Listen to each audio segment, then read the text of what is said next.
Welcome to my channel Microbe Journey, and today we will discuss about Legionella. Legionella, it is called Legionella because it was first identified at American Legion Convention, जहाँ पर जो है तमाम जितने भी attendees थे उन सबको निमोनिया हुआ था और कॉन्फ्रेंस के अंदर, तो इस वजह से इसको लेजिनेला कहा जाता है। और लेजिनेला जो होते हैं, these are the pathogenic group, and they have a 50 species and more than 70 serogroups. Legionella pneumophila, they have 80 to 90% human infection they will cause, and at least 16 serogroups are there to cause infection. Serogroups 1, 4 and 6 are more commonly found in infections. जो लेजिनेला का infection होता है, ये कई तरह के infection cause करता है। Causes Lobar pneumonia, that means के one lobe of your lung will get infected. और एक होता है एटिपिकल निमोनिया या इंटरस्टिशियल निमोनिया, ये दैट मीन्स कि इसमें जो है आपको निमोनिया के कोई भी सिम्टम्स नहीं मिलते हैं। अच्छा, इसमें जो है ये दो टाइप की डिजीजेस कॉज करता है, जो कि आप कह सकते हैं कि ये लेजेंडर डिजीजेस होती है। लेजेंडर जो है इन्फेक्शन कॉज करता है, उसमें निमोनिया टाइप इन्फेक्शन जो होता है उसको लेजेंडर डिजीज कहते हैं। और जो लेजेंडर डिजीज होती है इसके अंदर माइल्ड सिम्टम्स होते हैं, patients having mild symptoms, and नमूनिया जो है वो मुसलसल प्रोग्रेस करता रहता है। अगर इसको मैनेज नहीं किया जाए, इसको ट्रीट ना किया जाए, तो ये जो है वो सीवियर स्टेज तक भी जा सकता है। इसमें जो है अगर आप फिर इन्फेक्शंस देखें कि दूसरे एटिपिकल इन्फेक्शंस जो हैं निमोनिया के, अगर उनसे अगर आपको इसको डिफरेंशिएट करना चाहें तो हम कैसे करेंगे, वो इस तरीके से हम कर सकते हैं कि जो लेजिनियर इन्फेक्शन होता है या लेजिनियर डिजीज होती है, ये जो है three type of unique symptoms या यूनिक कैरेक्टरिस्टिक्स देती है। इसमें पहला होता है हाई फीवर, सेकंड होता है जीआई सिम्टम्स। जीआई सिम्टम्स यानी गैस्ट्रोइंटेस्टाइनल सिम्टम्स, जिसके अंदर आप कहते हैं कि वाटरी डायरिया होता है पेशेंट्स को, नॉजिया एंड वॉमिटिंग होती है, एब्डोमिनल पेन होता है, और जो सोडियम लेवल होता है बॉडी के अंदर वो इंतहाई कम हो जाता है। सोडियम लेवल जो है वो कम हो जाता है, उसको जो है हाइपोनेट्रीमिया कहते हैं। हाइपोनेट्रीमिया जो है it means that extreme low level of sodium in human body, और दैट लीड्स टू कंफ्यूजन। और ये जो तीन स्पेशल फीचर्स हैं ये आपको लेजेंडर डिजीज के अंदर मिलेंगे। अच्छा, इसके अंदर जो है क्लिनिकल साइड पर अगर हम देखें और अगर इसका एक्सरे करवाएं तो एक्सरे के अंदर पैची इन्फिल्ट्रेट्स आते हैं एक लोब के अंदर, वो भी राइट साइड या लेफ्ट साइड में किसी एक लोब के अंदर जो है वो एक्सरेस के अंदर पैची इन्फिल्ट्रेट्स आते हैं। लेकिन जो पॉन्टेक फीवर होता है, पॉन्टेक फीवर जो है it's having a mild flu like illness, and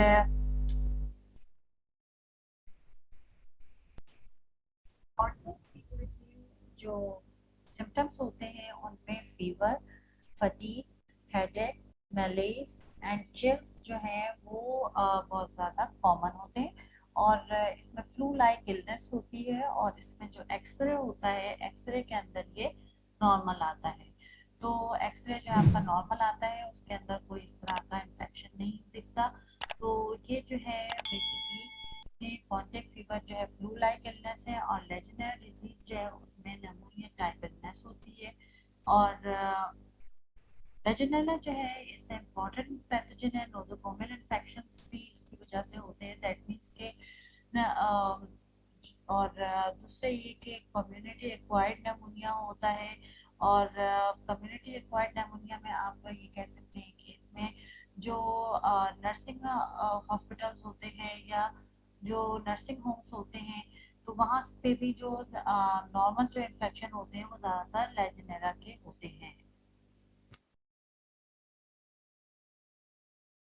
लेजिनेला की अगर क्लासिफिकेशन देखें तो ये क्लास गैमा प्रोटियोबैक्टीरिया, ऑर्डर लेजिनेलिस, और इसका जो फैमिली है लेजिनेलेसी है, और जीनस इसका लेजिनेला है। Legionellas, they are aerobic facultative intracellular bacilli, और ये जो है इंट्रासेलुलर बेसिलाई है, दैट मीन्स के ये जो है इनसाइड और आउटसाइड जो होस्ट सेल है उसके अंदर ग्रो कर सकते हैं। ऑक्सीडेज और कैटालेज पॉजिटिव होते हैं, नॉन इनकैप्सुलेटेड होते हैं, और मोनोपोलर फ्लैजिला होते हैं, 1 to 3 पोलर फ्लैजिला या सबपोलर फ्लैजिला होता है इनका। और इनके लिए जो है ये पुअरली ग्राम स्टेन होते हैं, और प्योरली ग्राम नेगेटिव, हालांकि ग्राम नेगेटिव रॉड्स होते हैं, लेकिन ये जो है पुअरली ग्राम स्टेन होते हैं, that's why we use silver stain to visualize it, and they do not form spores.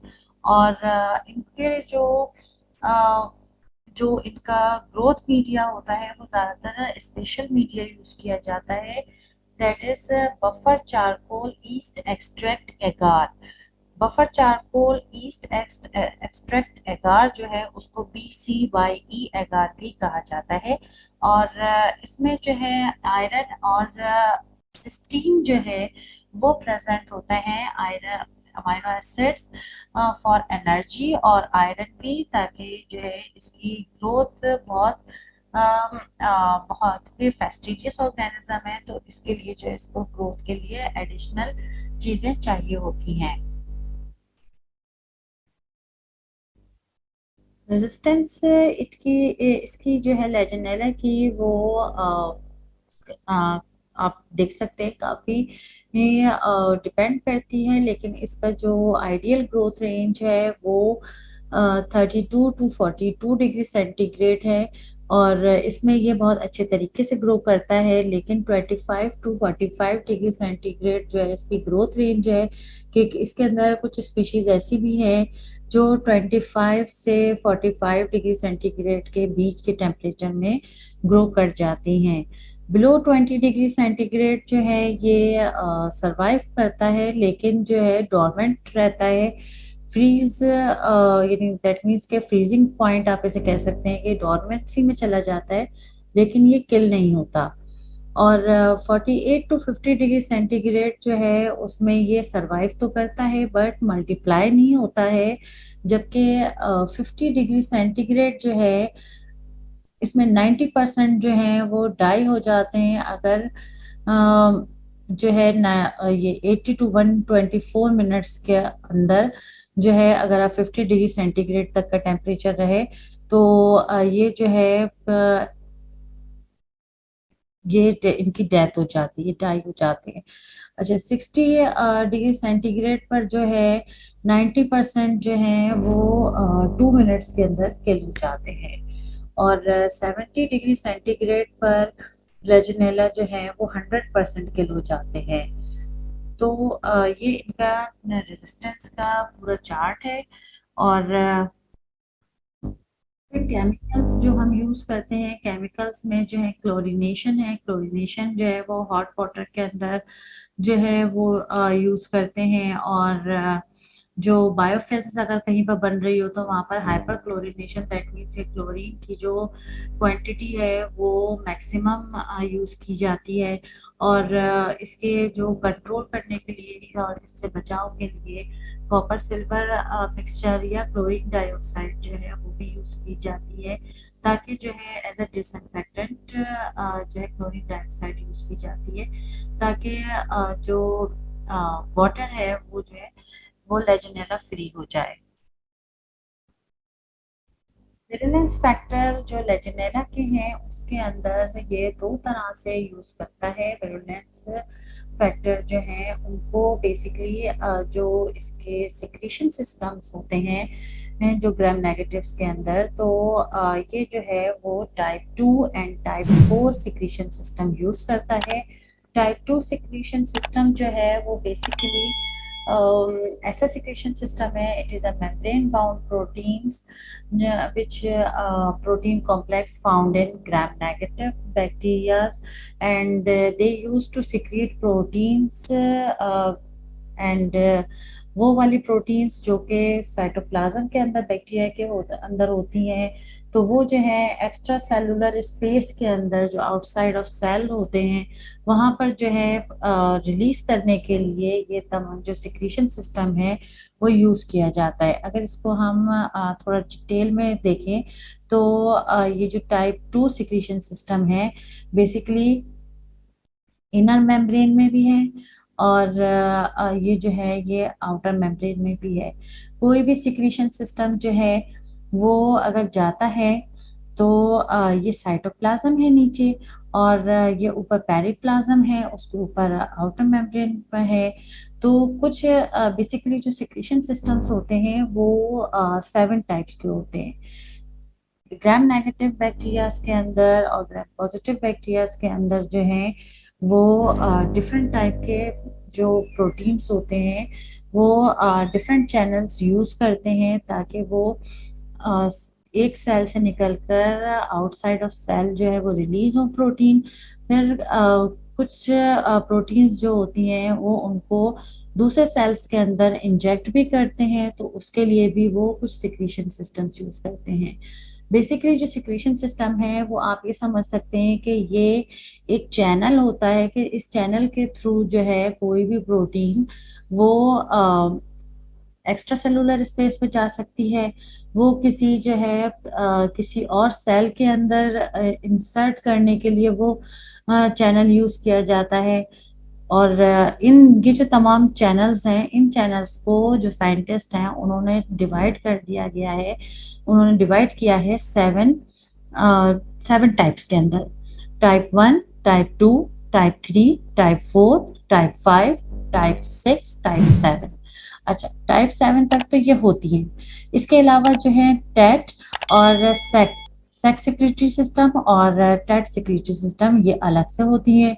अच्छा, टेट और सेक जो है वो क्या करती हैं कि जब यहाँ से कोई प्रोटीन जो है वो रिलीज होता है पेरिप्लाज्म में, तो वो फिर क्या करता है वो टाइप 2 सिक्रीशन सिस्टम जो है वो यूज करता है ताकि वो जो प्रोटीन है वो आउटर मेम्ब्रेन से निकलकर बाहर जो स्पेस है वहां पे जा सके।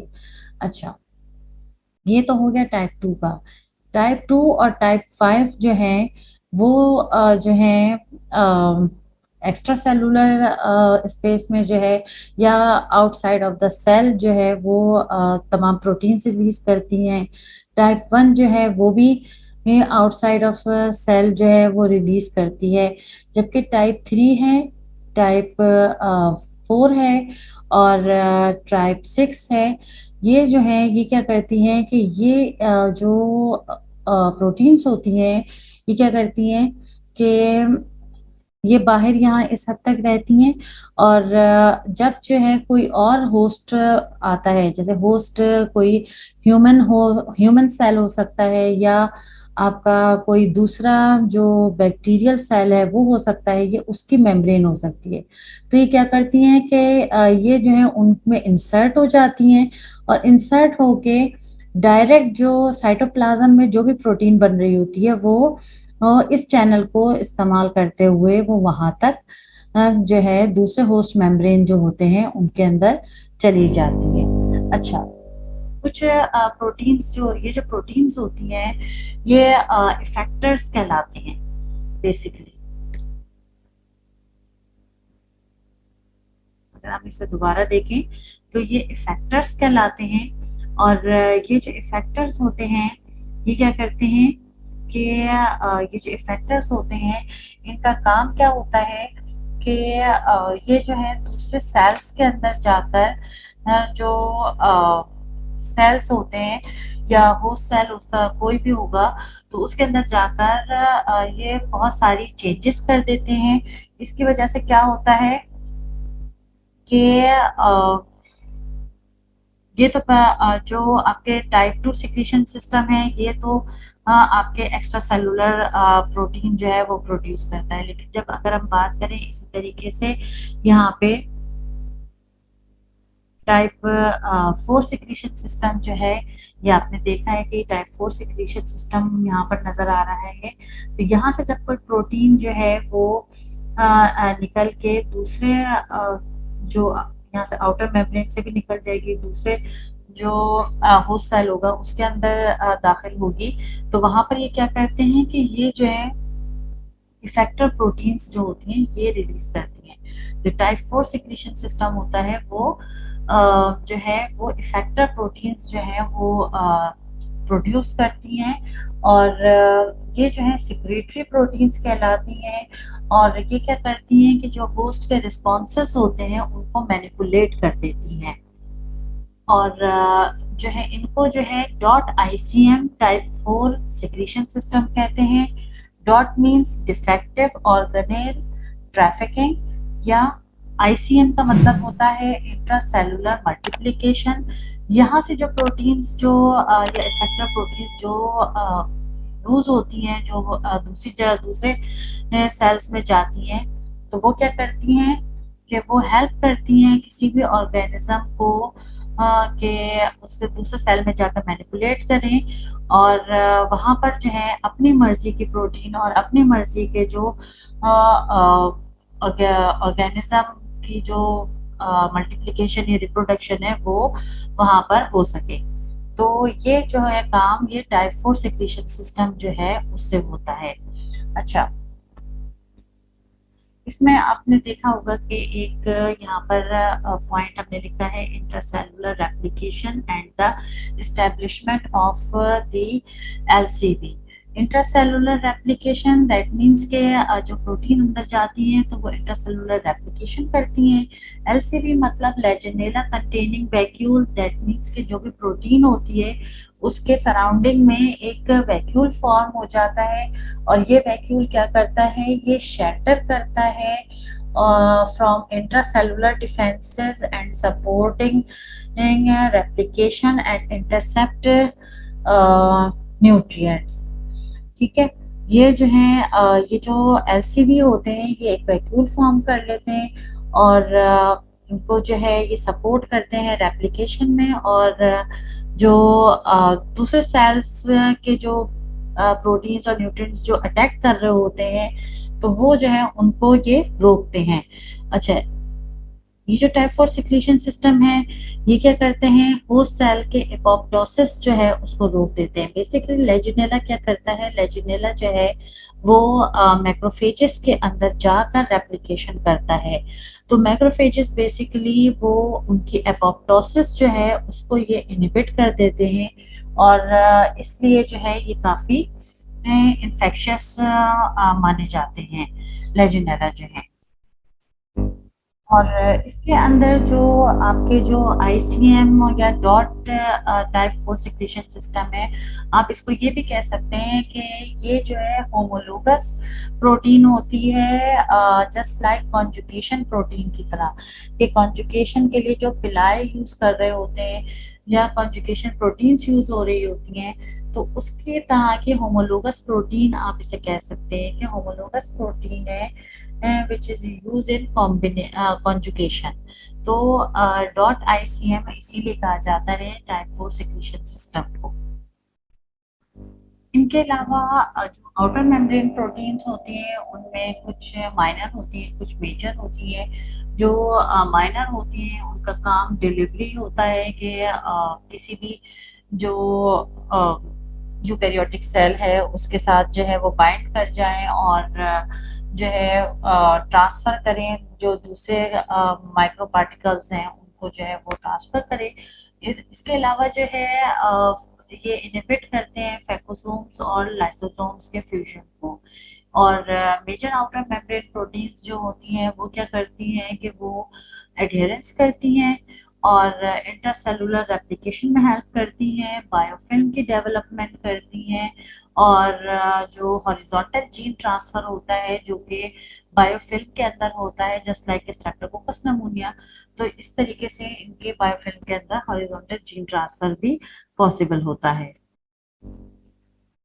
के बाद हीट शॉक प्रोटीन है। हीट शॉक प्रोटीन 60 ये इन्हांस करती है साइटोकाइंस के एक्सप्रेशन को। दैट मीन्स के जो साइट ऑफ इन्फेक्शन होता है वहाँ पर जो है जितने भी साइटोकाइंस हैं वो ज़्यादातर उनकी जो साइटोकाइंस की जो रिलीज होता है वो इंक्रीज हो जाता है।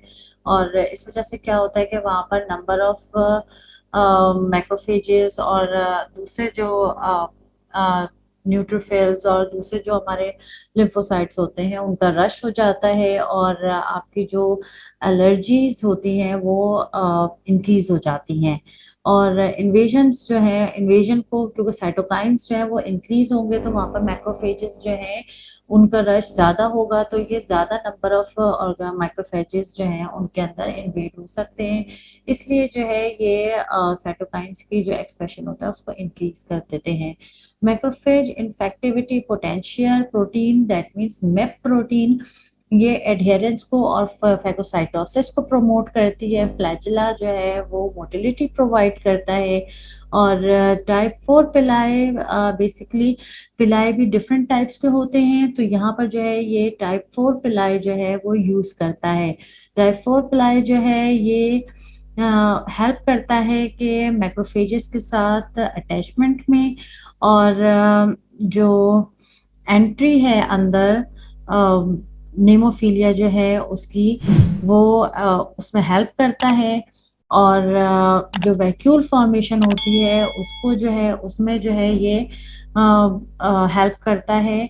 ये जो है टाइप 4 पिलाई जो है वो ये काम करता है। अच्छा, अगर बात करें कि रिजर्वायर्स जो हैं वो कहाँ कहाँ पर हो सकते हैं तो ये जो है अमीबा के अंदर और जो है जो मैक्रोफेजेस हैं उनके अंदर जो है ये ग्रो करता है। और इंटरसेलुलर पैथोजन है और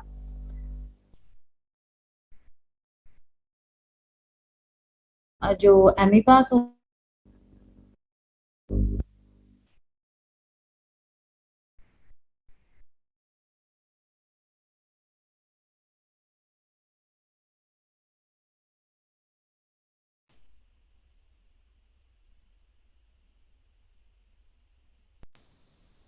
अमीबास जो हैं वो प्रोवाइड करते हैं ideal environment for their reproduction and development. और इंटरसेलुलर ये पैथोजन है जो कि फ्री लिविंग प्रोटोजोआ जो है उनके अंदर एंटर हो जाते हैं और ज़्यादातर एक्वेटिक यूकेरियोट्स जो हैं उनके अंदर एंटर होते हैं वहाँ पर ग्रो करते हैं। या तो ये प्रोटोजोआस के अंदर ग्रो करते हैं खासतौर पर अमीबा वगैरह या फिर जो है मैक्रोफेजेस जो है ह्यूमन सेल्स के अंदर उनके अंदर ये ग्रो करते हैं।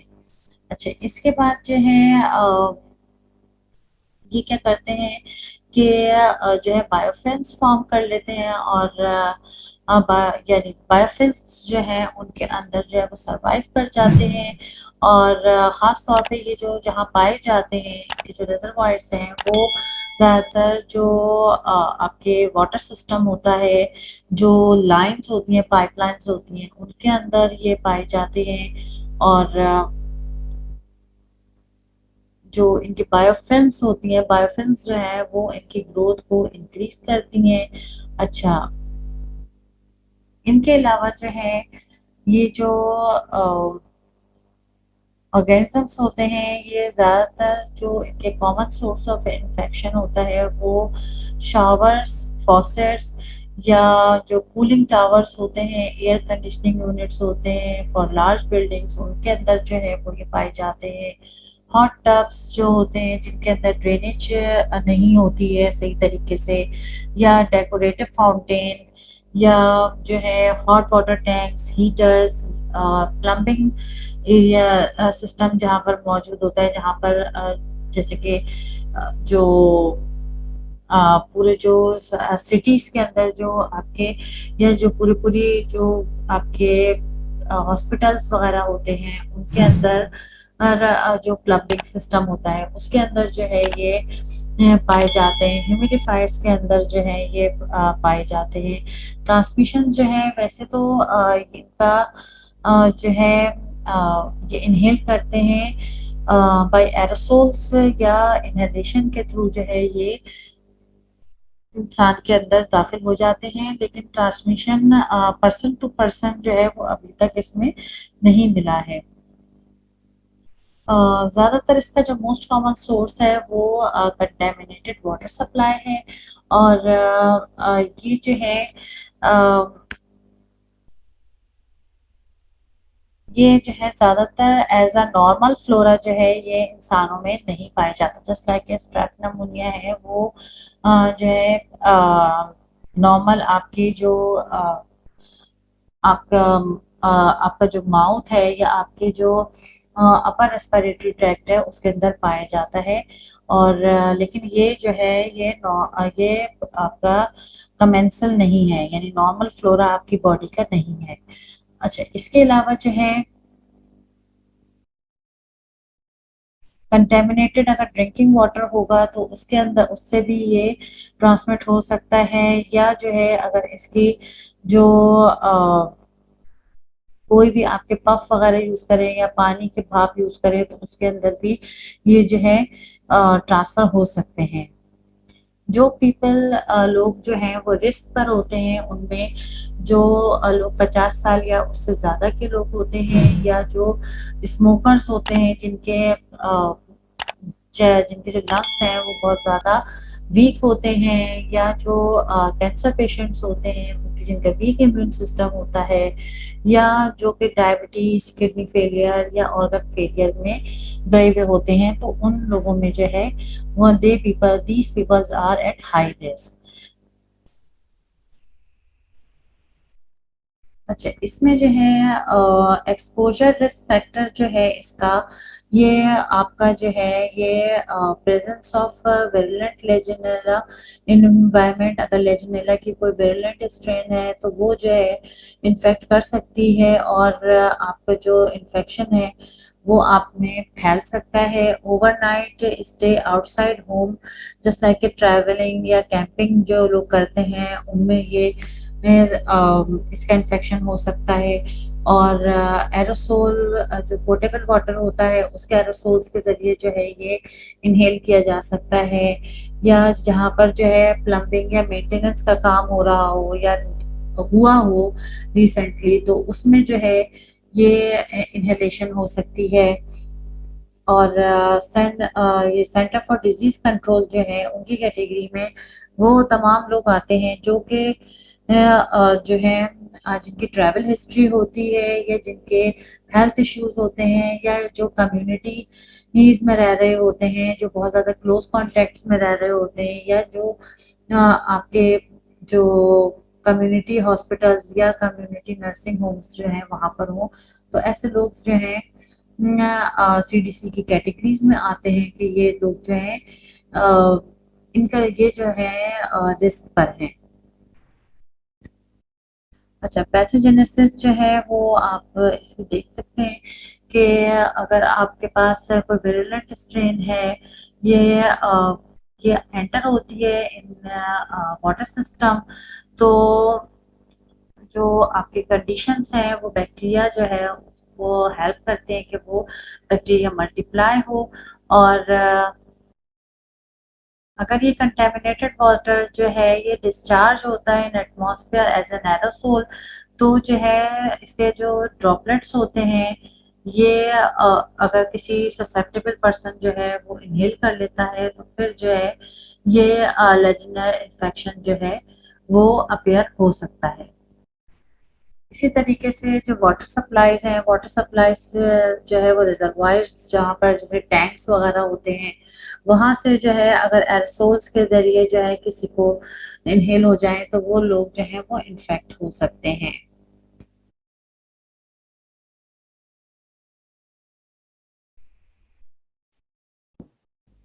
इसके अलावा अगर हम लेजेंडरी डिजीज और कॉन्टेक्ट फीवर जो है इन दोनों का अगर हम कंपैरिजन करें तो इंक्यूबेशन पीरियड जो है वो लेजेंडर डिजीज जो है इसका 2 to 10 days होता है, जबकि जो कॉन्टेक्ट फीवर है ये विद 5 hours to 3 days जो है ये इसका इंक्यूबेशन पीरियड होता है। ड्यूरेशंस जो है वो कॉन्टेक्ट फीवर का कम है और लेजेंडर जो डिजीज है इसका ज़्यादा है, केस फैटेलिटी रेट जो है ये डिपेंड करता है ससेप्टिबिलिटी पे, कि पेशेंट जो है वो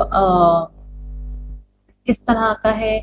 और जो 40 to 80% होते हैं वो हॉस्पिटल में पहुंच जाते हैं, लेकिन जो कॉन्टेक्ट फीवर होता है उसमें कोई डेथ नहीं होती है।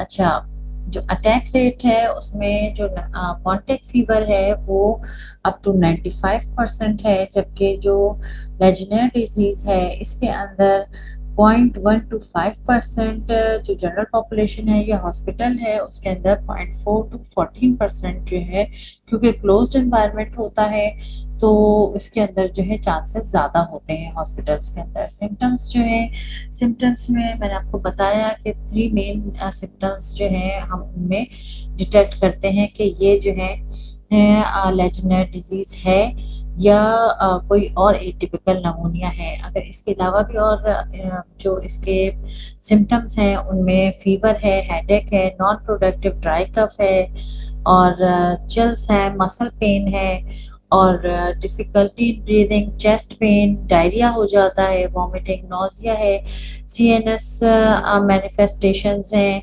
दैट मीन्स के कंफ्यूजन और रीनल फेलियर। क्योंकि रीनल फेलियर इसी वजह से होता है कि जब आपका जो सोडियम लेवल है वो जब डिक्रीज होता है तो जो किडनीज होती हैं वो रीनल फेलियर में जाती हैं और जो स्ट्रेंथ है आपकी बॉडी की वो कमजोर हो जाती है।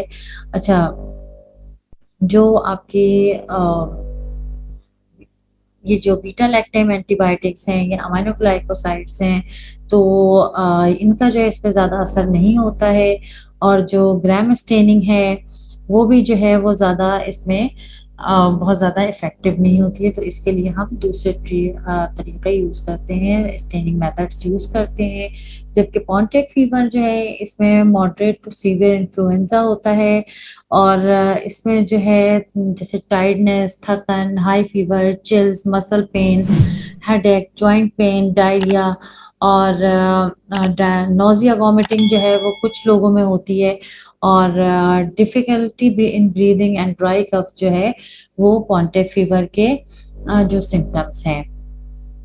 क्योंकि आपकी जब बॉडी आपकी ये स्ट्रेंथ लूज करती है तो आपको हर तरह के जो कुछ ऐसे सिम्टम्स होते हैं जो कि किसी डिजीज में नहीं होते तो वो भी जो है आपको फील होने लगते हैं।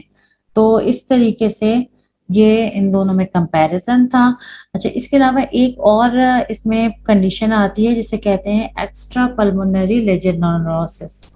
लेजिनोलोसिस जो है ये रेयर होती है। ज़्यादातर जो एडल्ट्स होते हैं उनको हार्ट में जो है ये प्रॉब्लम होती है और इसमें जो है जो बच्चे होते हैं उनमें जो बच्चे जो हैं उनके अंदर एक्स्ट्रा पल्मोनरी साइट्स जो हैं जस्ट लाइक लिवर है, स्प्लीन है, ब्रेन है, लिम्फ नोड्स हैं, वहाँ पर जो है उनको इफेक्ट करते हैं और उनमें थोड़े से जो सिम्टम्स आते हैं वो ये है कि वुंड इन्फेक्शंस जो हैं वो दोबारा रिवाइव हो जाते हैं और पैंक्रेटाइटिस हो जाता है, पायलोनेफ्राइटिस, पेरिटोनाइटिस, सेलुलाइटिस, साइनोसाइटिस जो हैं ये जो हैं डिफरेंट तरह के जो मैनिफेस्टेशंस हैं वो इसमें हो जाते हैं, लेकिन ये बहुत ही रेयर केसेस होते हैं, ये होते नहीं है ज़्यादातर। अच्छा, फिर हम इसकी जो डायग्नोसिस करते हैं, डायग्नोसिस में इसके माइक्रोस्कोपी करते हैं, कल्चर करते हैं, सीरोलॉजी है, मॉलिक्यूलर अगर आप साइड पे जाएं तो पीसीआर है। अच्छा, सीरोलॉजी के अंदर जो है आपके जो है ईआईए है, इम्यूनोक्रोमेटोग्राफी है या आपके पेयर्ड से सीरोलॉजी जो है वो आप यूज़ कर सकते हैं। माइक्रोस्कोपी में आप स्टेनिंग मेथड यूज़ करते हैं या इम्यूनोफ्लोरेसेंट टेक्निक्स होती हैं वो यूज़ कर सकते हैं और जो है इसके अलावा जो माइक्रोस्कोपी है उसमें जो आप रेस्पिरेटरी सिक्रीशंस ले सकते हैं, उसमें आप प्लूरल फ्लूइड्स ले सकते हैं, लंग बायोप्सी या ऑटोप्सी मटेरियल जो है वो भी यूज कर सकते हैं। ग्राम स्टेनिंग अगर आप करते हैं तो ग्राम स्टेनिंग में ये बहुत ही आपको इस तरह के ऑर्गेनिज्म नजर आते हैं और रेयरली ये जो है वो इस तरह के नज़र आते हैं। ज़्यादातर जो है ये बहुत ज़्यादा जो है वो ग्राम नेगेटिव के अंदर इसका अच्छा रिजल्ट नहीं आता है। ये सिल्वर स्टेनिंग मेथड जो है उसके अंदर ये इस तरह का रिजल्ट आता है। और जो है इसके अलावा जिमेनेस स्टेन है। जिमेनेस स्टेन जो है उसमें we use Gimenez stain for tissue and water staining and basic fuchsin primary stains we use.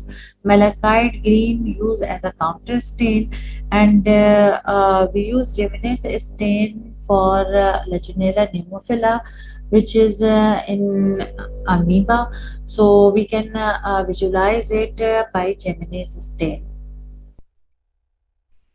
Culture जो है, कल्चर मैंने आपको बताया कि कल्चर जो है वो हम किस तरीके से करते हैं कि फेस्टिजियस ऑर्गेनिज्म है, तो इसमें हम जो स्पेसिमेन यूज कर सकते हैं वो स्प्यूटम है, प्लूरल फ्लूइड है, बायोप्सीज हैं या ब्लड है या इन्वायरमेंट सैंपल है या ट्रैकियल एस्पिरेट्स हैं, तो वो जो है हम एज अ स्पेसिमेन यूज कर सकते हैं।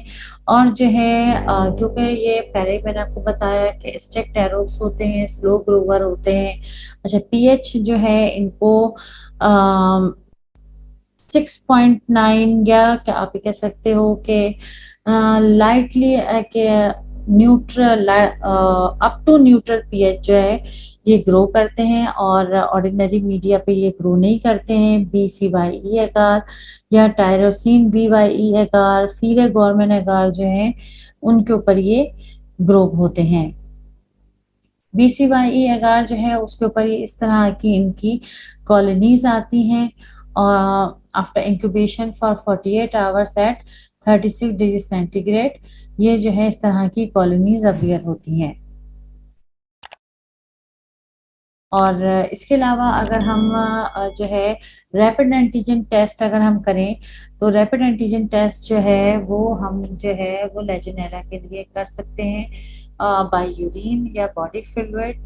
तो उसमें जो है वो रैपिड एंटीजन टेस्ट में आपके फौरन जो है वो रिजल्ट आ जाता है, और ये जो है आपका कंफर्मेशन हो जाती है कि ये लेजिनेला है कि नहीं है।